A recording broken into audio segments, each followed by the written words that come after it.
SR junior కళాశాలలో inter BiPC first year చదువుతున్న లోకేష్ అనే విద్యార్థి అనుమానాస్పదంగా బిల్డింగ్ పై నుంచి పడ్డాడు. అయితే దీని మీద ఇక్కడికి కాలేజీకి వచ్చి దాదాపు 2 గంటలు గడుస్తూ ఉంది. విద్యార్థి యువజన సంఘాలు అందరం వచ్చాం, కుటుంబ సభ్యులు వచ్చారు.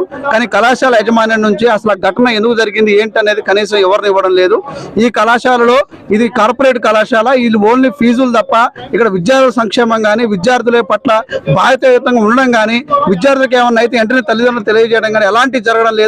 కేవలం ఫీజులు వాళ్ళకి కావాల్సింది వాళ్ళ ఆస్తులు తప్ప కనీసం విద్యార్థుల ప్రాణాలను వాళ్ళకి దక్కించుకునే పరిస్థితి లేదు. కాబట్టి వెంటనే ఈ ఘటన మీద విచారణ జరిపించాలి. కళాశాల యజమాన్యం ఏమో 2వ బిల్డింగ్ నుంచి పైనుంచి పడ్డాడని చెప్పి చెప్తా ఉన్నారు. పడ్డ దగ్గరికి మేము కూడా వెళ్ళి విద్యార్థి సంఘాలుగా మేము చూసాము.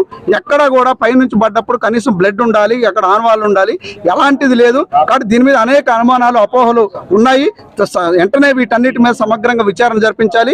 ఎవరైతే ఈ ఘటనకు కారణమైనారో ఈ ఎస్ఆర్ కళాశాల యాజమాన్యం పైన వెంటనే క్రిమినల్ కేసులు పెట్టాలి, వాళ్ళని అరెస్ట్ చేయాలని చెప్పేసి మేము విద్యార్థి యువజన సంఘాలకు డిమాండ్ చేస్తా ఉన్నాం. అదేవిధంగా విద్యార్థి తల్లిదండ్రులకి తగిన న్యాయం చేయాలని చెప్పేసి ఈ సందర్భంగా కోరుతా ఉన్నాం. లేని పక్షంలో మాత్రం విద్యార్థి యువజన సంఘాలుగా ఈ పోరాటాన్ని ఉధృతం చేస్తాం. ఇది 4వ 5వ ఘటన. ఇలాంటి ఘటనలు ఎన్ని పునరావృతం అవుతాయి? ఎందుకు దీని మీద ఖచ్చితంగా అధికారులు, ఇది పోలీస్ యంత్రాంగం కూడా ఈ కార్పొరేట్ కళాశాలల మీద పూర్తి స్థాయి పర్యవేక్షణ పెట్టాలని చెప్పేసి మేము డిమాండ్ చేస్తాం. మేము పేద తరగతులకు చెందినవన్నా, మేము కష్టం చేసి మా పిల్లలను చదివించుకుంటామన్నా. చాలా దారుణం అన్నా. మేము వెనకబడిన వర్గాలకు చెందిన వాళ్ళమన్నా.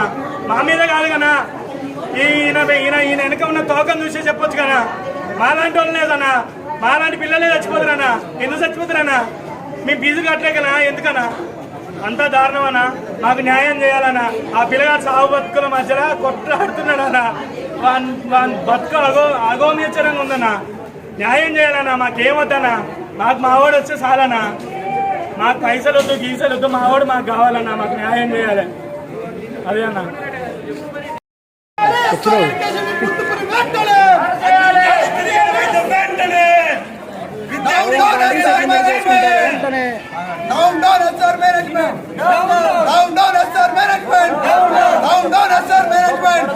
విద్యార్థులు